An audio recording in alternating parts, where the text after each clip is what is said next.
Coaching छोड़ रहा हूँ, क्विट कर रहा हूँ। आप मेरी जितनी भी टीम है अपना नया कोच ढूंढ लीजिए और मुझे अप्रोच भी मत करिए कि भाई। सब गाइस कैसे हैं आप लोग? Lots of controversial IHHF NPC lots of controversial चल रहा है, वीडियोस बन रही हैं। जहाँ तक मैं कुलदीप भाई जी का वीडियो देख रहा हूँ, सुन रहा हूँ, मैं उनसे बहुत ही सहमत हूँ। एंड मुझे लगता है कि यार हर एक को ओपिनियन अपना देना चाहिए। मुझे भी ऐसा हुआ था, मैंने लास्ट टाइम जो मैंने कहा था कि मैं नहीं compete करूँगा, मैंने रेस्ट ले लिया। लेकिन अभी जो मैंने सुना कि वीडियोग्राफी नहीं बन रही, 10,000 रुपीज़ फीस बढ़ा दी, पूरे दिन में सिर्फ एक ही मील दी, एंड ये चीज़ें गलत हो रही हैं। और अगर कोई एथलीट आवाज़ उठाता है तो उसके अगेंस्ट 2-3 एथलीट्स को बोलने के लिए खड़ा कर दिया जाता है, और हमारे मनप्रीत स्क्वाड आ जाते हैं अपना बोरी बिस्तर उठा के उस एथलीट जो भी आवाज़ उठाता है उसके खिलाफ वीडियो बनाने। भाई तुम्हारे साथ तो कोई लड़ाई भी नहीं है यार, ये एथलीट और एसोसिएशन के बीच में है। तुम एक एसोसिएशन, ठीक, या फिर ऑफ कोर्स मुझे लगता है कि यार तुम एसोसिएशन के पेड मीडिया पार्टनर हो, इसलिए तुम बचाने के लिए आते हो, तो जस्टिफाई भी करो ना यार, तुम दे क्या रहे हो एथलीट्स को। एंड जो जजिंग पैनल होता है, जैसे उन्होंने बिल्कुल स्कोर्स वगैरह सारे बिल्कुल क्लियर कर दिए थे। भाई 5 लोग बैठे हैं, 5 लोगों का सेम ओपिनियन कैसे हो सकता है, एक ही ओपिनियन कैसे हो सकता है। स्कोर कार्ड उन्होंने शो किए, वो बिल्कुल लॉजिकल थे। तो गाइस देखते हैं, कुलदीप यादव जी की वीडियो में आपको दिखाता हूँ क्या कहना है। और डेडलिफ्ट को लेके एक वो हुआ था, और डेडलिफ्ट को लेके मेरा भी यही ओपिनियन था कि यार अगर आपको स्ट्रेंथ ही करना है, स्ट्रेंथ चेक करना है, go for the weight lifting. I don't do, मैं डेडलिफ्ट नहीं करता, बहुत सारे ऐसे एथलीट हैं डेडलिफ्ट नहीं करते। Even international body builder also, हमारे मनोज पाटिल डेडलिफ्ट नहीं करते, उनका लोअर बैक बहुत अच्छा है। तो लेकिन अगर गुरुजी कहते हैं कि हाँ जी डेडलिफ्ट करना ही करना है ये, और वो कहते हैं कि ये जो नए कोचेस हैं वो गलत बता रहे हैं, ये कंट्रोवर्सी भी कहीं तक मुझे मेरा ओपिनियन है, कुलदीप यादव जी बिल्कुल सही बात कर रहे हैं। हमारा काम है मसल को बिल्ड करना, हाइपरट्रॉफी करना। तो मसल को आप हाइपर एक्सटेंशन के साथ भी बिल्ड कर सकते हो, आपको जरूरी अपनी बैक तोड़नी है। किसी का पोस्चर नहीं बन पाता, किसी को ऑलरेडी लोअर बैक पंप हो जाता है। मैं डेडलिफ्ट लगा लेता हूँ स्टार्टिंग में, तो उसके बाद मेरी पूरी एक्सरसाइज खराब हो जाती है। मैं लैट्स पुल डाउन लगाता हूँ तो भी मेरा लोअर बैक ही पंप होता है, मेरा मसल एंड माइंड कनेक्शन मेरी लैट्स पे आता ही नहीं है। तो वो बिल्कुल सही है यार। तो चलिए इस पे भी देखते हैं क्या कहते हैं उनको। Hello everyone, it's Kuldeep Singh Yadav here, और ये मैसेज मेरी टीम के लिए है सबसे पहले कि I am no more a body building coach. तो मैं कोचिंग छोड़ रहा हूँ, क्विट कर रहा हूँ। आप मेरी जितनी भी टीम है अपना नया कोच ढूंढ लीजिए और मुझे अप्रोच भी मत करिए कि भाई प्लीज़ प्लीज़ प्लीज़, क्योंकि सबसे पहला रीज़न ये मैं क्यों कर रहा हूँ, एक तो मेरी personal life, personal goals, business और ये कोचिंग लाइफ, इसमें बैलेंस नहीं बन पा रहा है। मैं थोड़ा परेशान हो गया हूँ, मेरा टाइम ख़त्म हो गया एकदम कि भाई जो मेरे पर्सनल गोल्स है, ग्रोथ है, वो सब एकदम बैक फिट पे है। जब से मैं प्रेप करवा रहा हूँ तब से मेरी सारी हर तरह से पर्सनल ग्रोथ स्टंट हो चुकी है। दूसरा रीज़न है कि जो हाल में शेरू क्लासिक में हुआ मेरे एथलीट्स के साथ, जैसे कि अजीत भाई सबसे बड़ा एग्जाम्पल, आप उनकी वीडियोज़ अगर उठा के देखेंगे, सबसे पहली बात तो मीडिया अलाउड नहीं थी, कोई वीडियो नहीं बना सकता था, फ़ोन की वीडियोज़ हैं, और आपको बोल दिया जा रहा है कि स्टेज पे जो कंडीशनिंग दिख रही थी वीडियोज़ में वो एकदम अलग होती है। तो मतलब क्या जज को ही पता है बस कि कंडीशनिंग क्या होती है? हम जो कोचिंग करा रहे हैं, जो एथलीट खेल रहा है इतने साल से, उसको नहीं पता कि कंडीशनिंग क्या होती है, हमारा क्या लेवल है, बैक स्टेज पे कौन कैसा दिख रहा है। कपिल लोहिया भाई की जो कंडीशनिंग थी मैंने डाली है। अगर कोई भी एथलीट बैक स्टेज की वीडियोस मुझे भेजो, टैग करो, कहीं भी अपलोड करो, उनसे बेटर बैक स्टेज की कंडीशनिंग अगर कोई दिखा दे, स्टेज की छोड़ो आप, ठीक है। राहुल फिटनेस के साथ क्या हुआ आपने सब ने देखा है, 9th प्लेस। क्या वो बंदा डिजर्व करता था? खाली ये बोल के उनको चुप कर दिया गया कि आपके आर्म्स बहुत बड़े हैं। आप बाहर के एथलीट्स के मेंस फिजिक के आर्म्स देखिए, किसके आर्म्स छोटे हैं या एकदम, सब राहुल के लेवल के मिलेंगे आपको, ठीक है। बहका दिया जा रहा है एथलीट को, बस मीडिया अलाउड नहीं थी। जितने भी एथलीट्स जीते हैं आप उनके प्रोफाइल उठा के देखिए, अगर मीडिया वहाँ पे अलाउड होती इतनी ज़्यादा जितना एक्सपोजर के लिए, तो यार एक एथलीट खेलता है, पैसा क्या दे रहे हो आप, दे क्या रहे हो आप इस कंपटीशन में कि एक छोटा सा जो मेडल स्टेज पे चढ़ के वहाँ पे टेम्परेरी कुछ मोमेंट्स के लिए जो प्राइड फील हुआ उसको, या फिर जो लॉन्ग लास्टिंग प्राइड है जो चलता रहता है, सोशल मीडिया पे एक्सपोजर मिलता है एथलीट को। कोई भी एथलीट नाम के लिए, एक्सपोजर के लिए, अप्रिसिएशन के लिए खेलता है। आपने वो अप्रिसिएशन ही ख़त्म कर दिया मीडिया हटा के, ये बोल के कि मीडिया बाद में बसड़ फैलाती है कि भाई किसके साथ क्या चीटिंग हुई, जजेस के डिसीज़न के ऊपर वो लोग क्वेश्चन उठाते हैं। तो डेमोक्रेसी या फ्रीडम जो है, लोगों को फ्रीडम ऑफ स्पीच जो है कि भाई आप अगर कोई चीज़ गलत कर रहे हो तो उस पर सवाल तो उठेंगे ना, तभी तो आप बेटर होंगे। कोई क्रिटिसाइज़ नहीं करेगा अगर, तो आप बेटरमेंट के स्कोप कम हो जाती है ना उस चीज़ की। ये जो चीज़ हुई है एकदम गलत हुई है। नरेंद्र भाई की आप देख रहे हो वीडियोस, एक साइड से हमारे पास एक एंगल की वीडियोस है, जिस एंगल से वो एथलीट बड़ा दिख रहा है। मैं अगर इस कैमरे को इस साइड घुमाऊंगा, घुमाइयो, ये देखो मेरा ये बाइसेप्स आपको बड़ा दिखने लग जाएगा, ठीक है।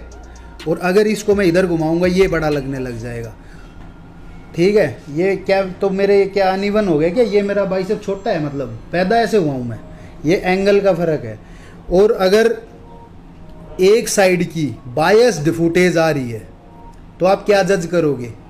हम सेटिस्फाइड नहीं है, मैं सेटिस्फाइड नहीं हूँ जजिंग से। और अगर कोई एथलीट इतनी ज़्यादा मेहनत कर रहा है इतने साल से, डिज़र्व करते हुए भी अजीत भाई के साथ जो हुआ, ठीक है, इंडियन रॉक को 7th प्लेस, आप वीडियोस देखिए, 7th प्लेस डिज़र्व करता था वो बंदा। नरेंद्र यादव, राहुल फिटनेस, कपिल लोहिया और अजीत अंतिल, 5 खिलाड़ी मेरे खेले, किसी का भी गोल्ड नहीं दिया गया। मतलब मैं ये नहीं कह रहा मुझे टारगेट किया गया या मुझे शेरू आंग्रेज या हेमंत आंग्रेज ने पर्सनली टारगेट किया, नहीं। जजिंग, मैं तो खाली जजिंग की बात कर रहा हूँ। इस टाइम जो जजिंग हुई है ना, जो डिसीजंस लिए गए, आप स्कोर कार्ड देखोगे, मैं अभी डालूंगा स्कोर कार्ड, ये ओलंपिया का स्कोर कार्ड है।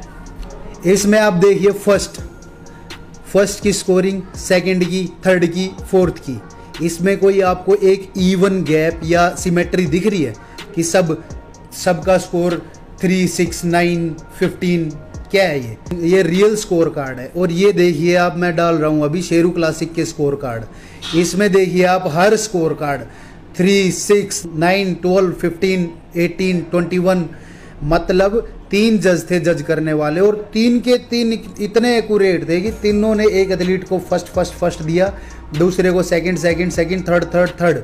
किसी ने भी मतलब ये नहीं करा कि ये 5th है, ये 6th है, ये 7th, 8th, ठीक है। ओलंपिया वाले में किसी ने एक, आप देखोगे डेरेक का, हार्डी चुपन का, फर्स्ट वाली प्री जजिंग या फाइनल्स में भी देखोगे तो किसी ने भी 5 के 5 जज होते वहाँ पे, 5 के 5 ने फर्स्ट भी नहीं दिया किसी को भी। एक के 6 हैं, एक के 7 हैं, मतलब कोई एक को प्री जजिंग में फर्स्ट दे रहा है, सेकंड दे रहा है, दूसरा को दूसरा जज, तीसरा कोई थर्ड दे रहा है या कुछ भी, ऐसे ही second place, third place and so on, ठीक है। एक आदमी अगर केवल एक ही बंदा जज कर रहा है कंपटीशन को, ये अनफेयर है, वो बायस्ड हो सकता है। कई बार हम देखते हैं कि हेड जज जो है वो देखते भी नहीं है यार, वो हर एथलीट की तरफ, कई एथलीट पोज करने आते हैं उनकी तरफ देख भी नहीं रहा होता है, उसका डिसीजन कौन ले रहा होता है। अनुज नागर भाई की वीडियो देखी होगी आपने, जीतने के बाद वो इमोशनल हो रहे थे, रो रहे थे, है ना। अगर सोचो उनको भी टॉप 10 में नहीं रखा जाता। ऐसे एथलीट्स जो मेहनत कर रहे हैं, मतलब वो डिज़र्विंग थे, जीत गए, बढ़िया, ठीक है।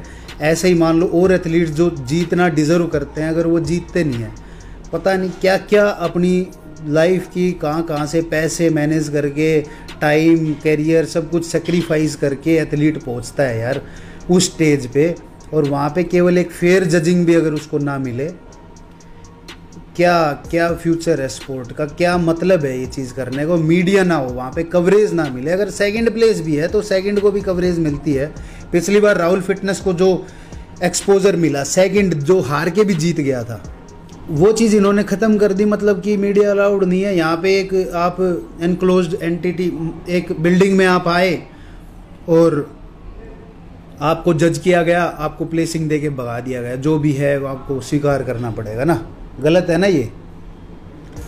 और आप जो हर जगह कोई भी इनके खिलाफ अगर वीडियो बनाता है तो पूरी इंडस्ट्री एकदम से उठ के आती है कि इन्होंने फिटनेस इंडस्ट्री का इंडिया में लेवल बढ़ाया है।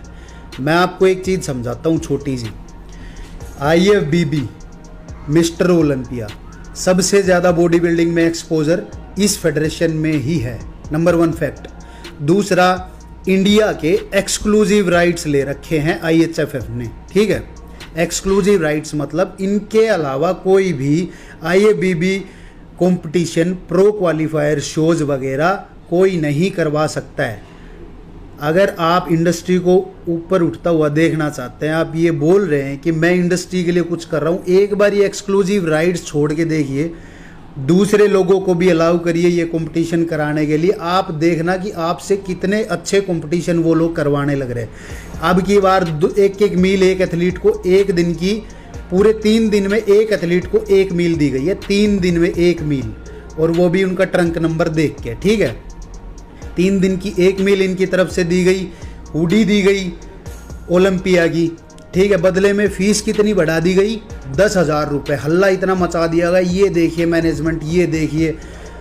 फीस का इम्पैक्ट भी आपको देखने को मिला। एथलीट्स इतने कम आए थे, और जैसे जैसे भीड़ कम होती जाएगी, इनकी जहाँ जो एक्सपो में ब्रांड्स बूथ लगे थे वो भी कम थे। अगर ऐसे ही अगर आप करते रहे और ऐसे ही मेरे जैसे लोग अवेयर करने लग गए लोगों को, इम्प्रूव करने के अलावा कोई और दूसरा रास्ता नहीं है, ठीक है। तो एक एथलीट के कंपटीशन जीतने के बाद कितने फॉलोअर्स बढ़ते थे, आप पिछला डाटा चेक कीजिए और अभी देखिए कितने फॉलोअर्स बढ़े हैं उनके इस कंपटीशन के बाद, क्योंकि मीडिया कवरेज ख़त्म हो गई। लोग मुझे आके पर्सनली बोल रहे हैं कि भाई वीडियोज़ कहाँ मिलेंगी। 3-3 दिन तक वो लोग कहीं किसी की आईडी सर्च कर रहे हैं, कोई यूट्यूब चैनल सर्च कर रहा है, कहीं पे कोई फुटेज ही नहीं है।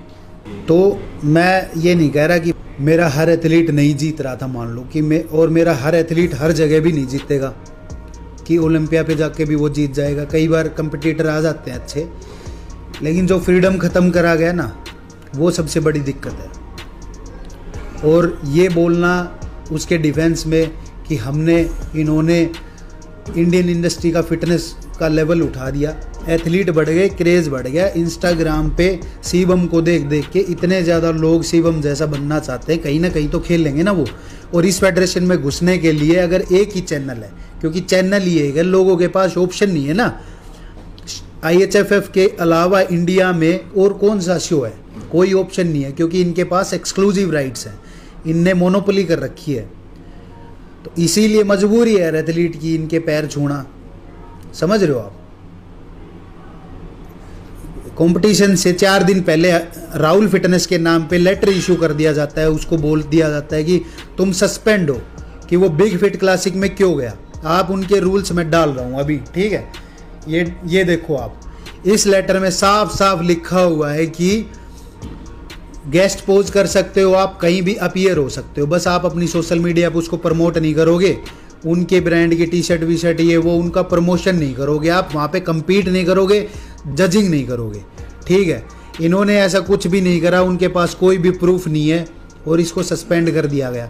उसके बाद एक वीडियो बनवाई गई कि भाई मैंने फलाना मेरे ने हेल्प कर दी, इसने कर दी, उसने कर दी, और एथलीट को दबा के दूसरे एथलीट्स को डराने के लिए कि कभी भी कोई आवाज़ ना उठाए नहीं तो सस्पेंशन दे देंगे। उससे वीडियो बनाई गई कि राहुल ही जब डर गया, राहुल ने ही हाथ जोड़ लिए, तो हम तो क्या ही हैं। और वो भी गलत हुआ एकदम।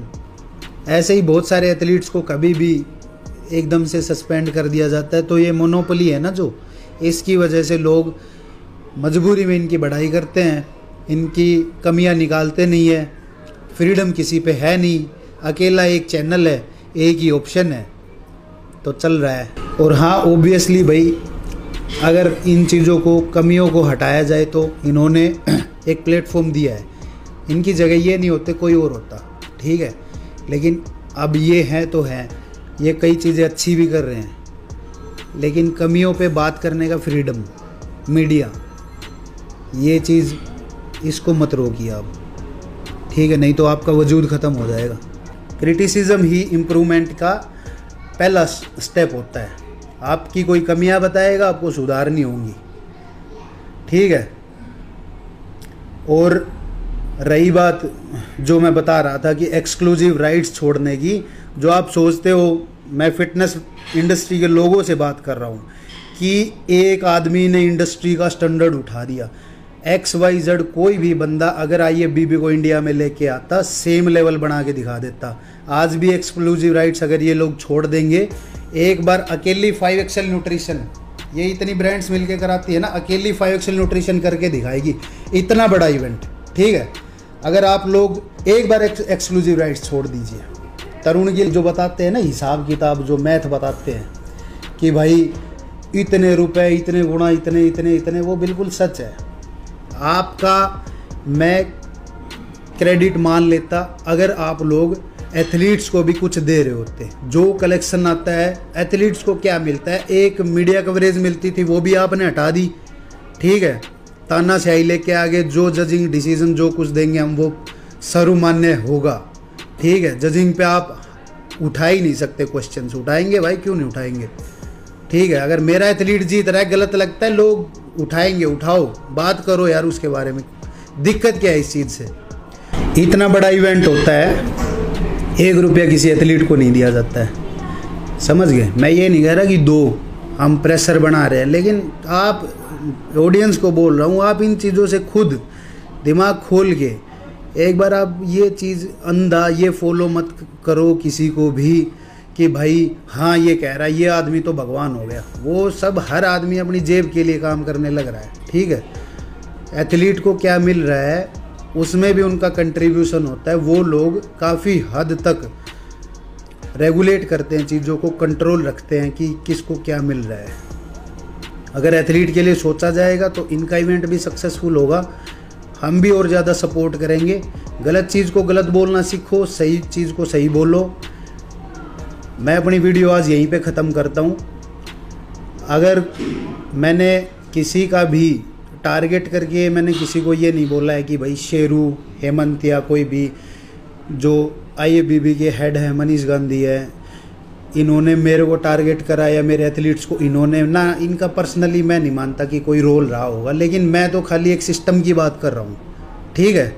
वो सिस्टम सही होना चाहिए, जो भी इसको चला रहा हो या ऑटोनोमस वो चल रहा हो, जो फ्रीडम है एथलीट के पास, मीडिया के पास, वो रहनी चाहिए, ठीक है।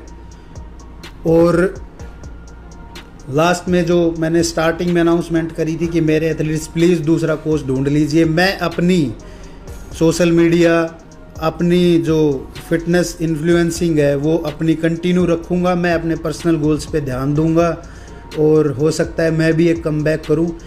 तो जितने भी मेरे एथलीट्स हैं, क्लाइंट्स हैं, उनकी पहली बात तो 90% मेरे क्लाइंट्स ऐसे हैं जिनसे मैं फ़ीस लेता नहीं हूँ।